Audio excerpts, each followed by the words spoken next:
स्वागत है आप सभी का आपके अपने channel all is one exam में। उम्मीद करते हैं आप सब अच्छे होंगे और अपनी तैयारी को अच्छे से कर पा रहे होंगे। जैसा कि आपको पता है, यहाँ पे बीएड प्रथम वर्ष का द्वितीय प्रश्न पत्र जो है समकालीन भारत और शिक्षा की क्लास चल रही है और आपके इससे पहले क्लास हो चुकी है। आप जाकर के प्ले लिस्ट में चेक कर सकते हैं। आपको बता दें कि आपको हमारे साथ में कमेंट में रिप्लाई करते चलना है क्वेश्चन के आंसर का, ठीक है, जैसे कि हमें लगे कि हाँ आप पढ़ाई करने के बाद में जो है प्रैक्टिस करने के लिए आए हो। तो चलिए चलते हैं आज के क्वेश्चन पे। ये है आपका आचार्य नरेंद्र देव समिति 1953 के सचिव कौन थे, बताइए। आचार्य नरेंद्र देव थे, या फिर श्री भगवती शरण सिंह थे, या फिर ए और बी दोनों थे, या इनमें से कोई नहीं। बताइए कौन सा होगा, आंसर दीजिएगा इसका। इसके आंसर की बात करें तो बिल्कुल सही आंसर दे पा रहे हो, बिल्कुल सही। ये होगा ऑप्शन बी आपका, श्री भगवती शरण सिंह, ठीक है। तो चलिए चलते हैं अगले क्वेश्चन पे। अगला आपका क्वेश्चन है मुदालियर कमीशन का कौन सा कार्य क्षेत्र था, बताइए कौन सा था। संपूर्ण शिक्षा, या प्राथमिक शिक्षा, या फिर माध्यमिक शिक्षा, या फिर उच्च शिक्षा, कौन सा था बताओ जल्दी से। ये जो है मुदालियर कमीशन की अध्यक्षता में जो है माध्यमिक शिक्षा की स्थापना हुई थी, ठीक है। तो इसका आंसर होगा आपका ऑप्शन सी। तो चलिए चलते हैं अगले क्वेश्चन पे। अगला आपका क्वेश्चन है 86 नंबर। मुदालियर आयोग ने पाठ्यक्रम का कितने वर्गों में विभाजन किया है, बताइए कितने में किया है। 5 में किया है, या फिर 8 में किया है, या फिर 6 में किया है, या फिर 7 में किया है, बताओ। अगर इसके आंसर की बात करें तो ये होगा 7 वर्गों में।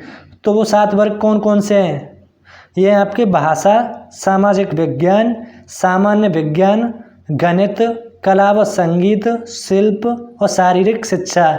ये 7 जो है इनमें वर्गों में विभाजन किया है मुदालियर आयोग ने पाठ्यक्रम का, ठीक है। तो चलिए चलते हैं अगले क्वेश्चन पे। अगला आपका क्वेश्चन है बहुउद्देशीय विद्यालय खोलने का सुझाव किस आयोग के द्वारा दिया गया, बताइए। कोठारी आयोग के द्वारा, या माध्यमिक शिक्षा आयोग के द्वारा, या विश्वविद्यालय आयोग द्वारा, या फिर खैर समिति द्वारा। बताइए किसके द्वारा दिया गया था। तो ये दिया गया था आपका माध्यमिक शिक्षा आयोग के द्वारा, ठीक है। तो चलिए चलते हैं अगले क्वेश्चन पे। अगला आपका क्वेश्चन है माध्यमिक शिक्षा आयोग में प्रतिवेदन के पृष्ठों की संख्या कितनी है, बताओ कितनी है।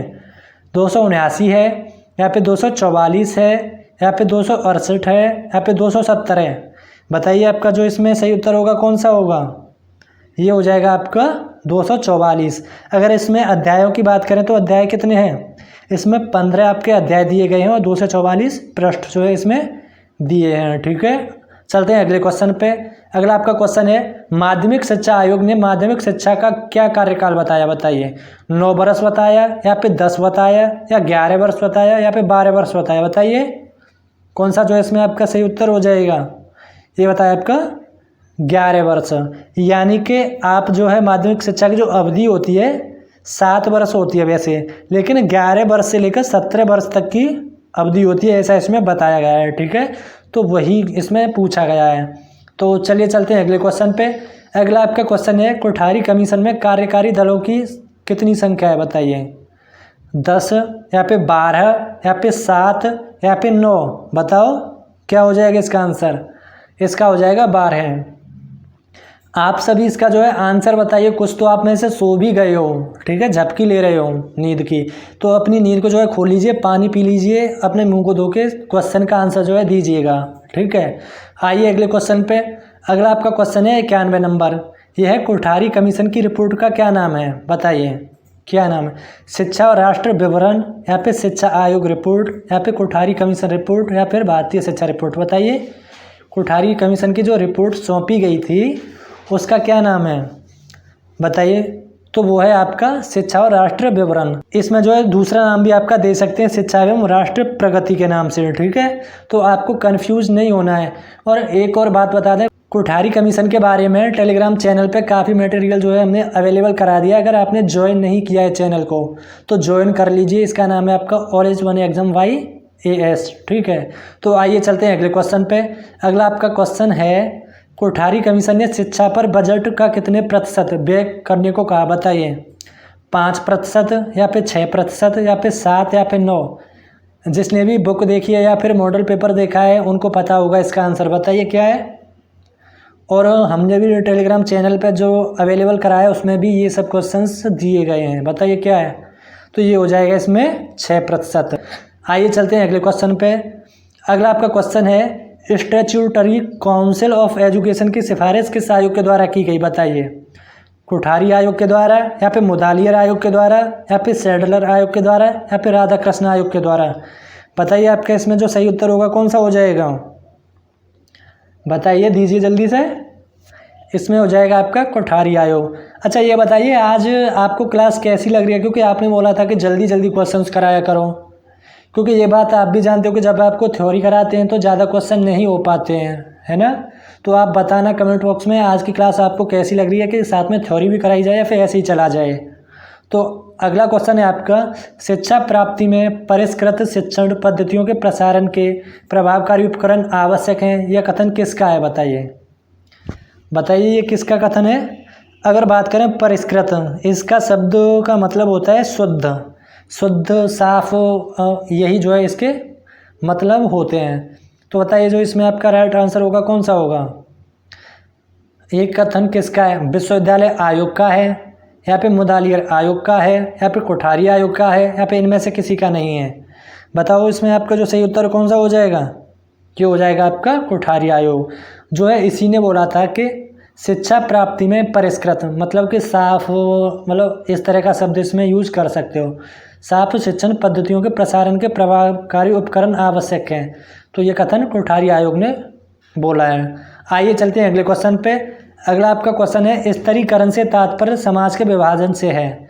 बताइए, आर्थिक गतिविधि, या फिर व्यक्तिगत पहचान, या फिर समूह की पहचान, या फिर समानता? बताओ। अगर बात करें स्तरीकरण का जो तात्पर्य है ये है समूह की पहचान से। समूह की पहचान कैसे? मतलब इसमें दो आते हैं, एक आता है आपका जातिगत और आता है आपका वर्गगत। ये आपके दो समूह भी होते हैं ना, तो इन्हीं की जो पहचान होती है उसके लिए इसके बारे में पूछा गया है। तो आपका आंसर पता चल गया होगा, समूह की पहचान। तो आइए चलते हैं अगले क्वेश्चन पे। अगला आपका क्वेश्चन है 96 नंबर, डेविस और मूर द्वारा असमानता के किस पहलू को अनदेखा किया गया? बताइए, सुंदरता और सुंदरता को, शक्ति के अधिकार को, या पे स्थिति को, या पे महत्वपूर्ण पदों को? बताइए इसका सही उत्तर कौन सा होगा? बताइए जल्दी से। इसका होगा आपका शक्ति का अधिकार। ठीक है। अगर हम बात करें, डेविस और मूर जो है अमेरिकन समाजशास्त्री हैं, इनके बारे में याद रखेंगे। अगले क्वेश्चन पर चलते हैं। अगला क्वेश्चन है आपका, आंद्रे बेटले ने जाति को क्या माना है? बताइए, प्रतिपक्षी का ही माना है, या फिर मानार्थ का ही माना है, या फिर डायडके का ही माना है, या फिर फेलियन यूनिट माना है? बताइए इसका आंसर दीजिए जल्दी से, क्या होगा? इसके आंसर की बात करें तो ये होगा मानार्थ इकाई। ठीक है।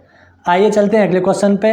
अगला आपका क्वेश्चन है, स्तरीकरण सामाजिक रूप से प्रतिरूपित है क्योंकि? स्तरीकरण का मतलब वो अभी आपको बताया था क्या होता है, मतलब समूह की पहचान। सामाजिक रूप से प्रतिरूपित है क्योंकि मानदंडों को प्रत्येक पीढ़ी को नए सिरों से पढ़ाया जाना चाहिए। सही बात है ये।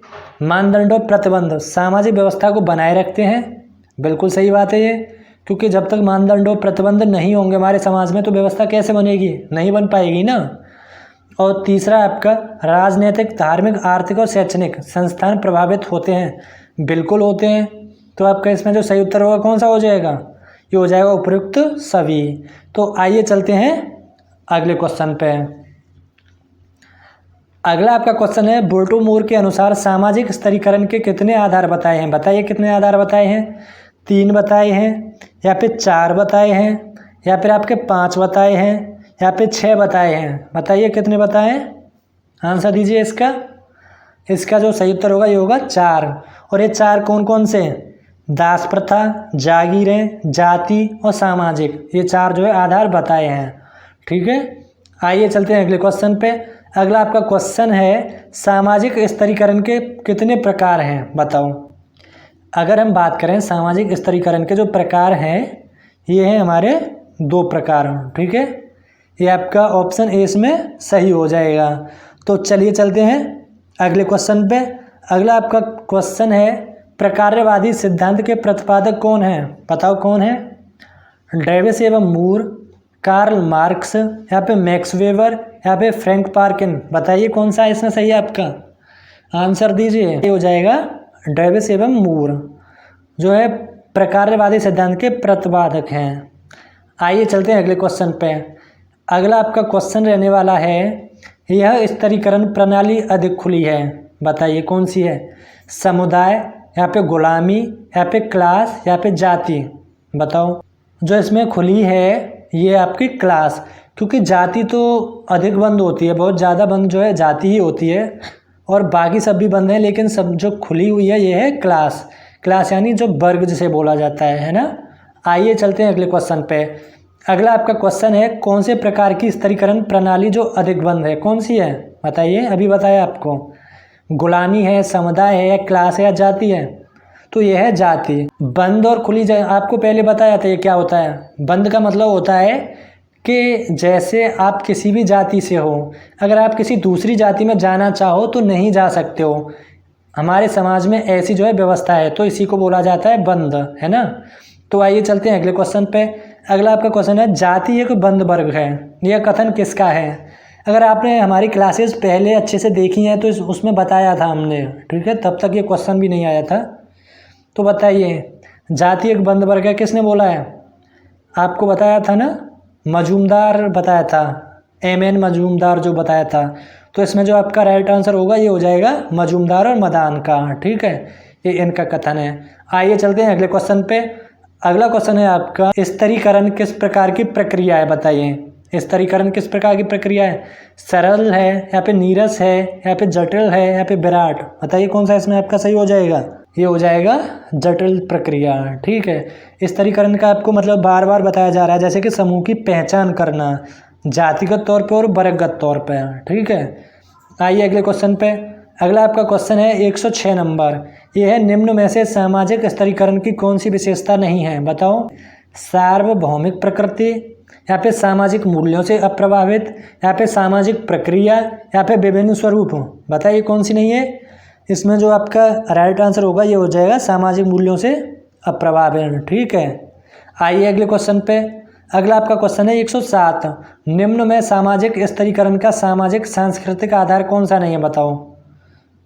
व्यवसाय नहीं है, यहाँ पे धार्मिक ज्ञान नहीं है, यहाँ पे राजनीतिक शक्ति नहीं है, यहाँ पे प्रजाति नहीं है, बताओ।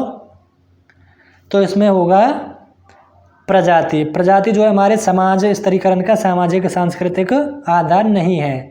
तो अगले क्वेश्चन पर चलते हैं।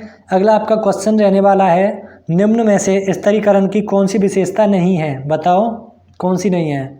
स्तरीकरण में असमानता व्याप्त होती है, यहाँ पे स्तरीकरण एक सामाजिक प्रक्रिया है, यहाँ पे स्तरीकरण की प्रक्रिया सामाजिक मूल्यों से प्रभावित होती है, या फिर स्तरीकरण समाजवादी देशों में नहीं पाया जाता है, बताओ।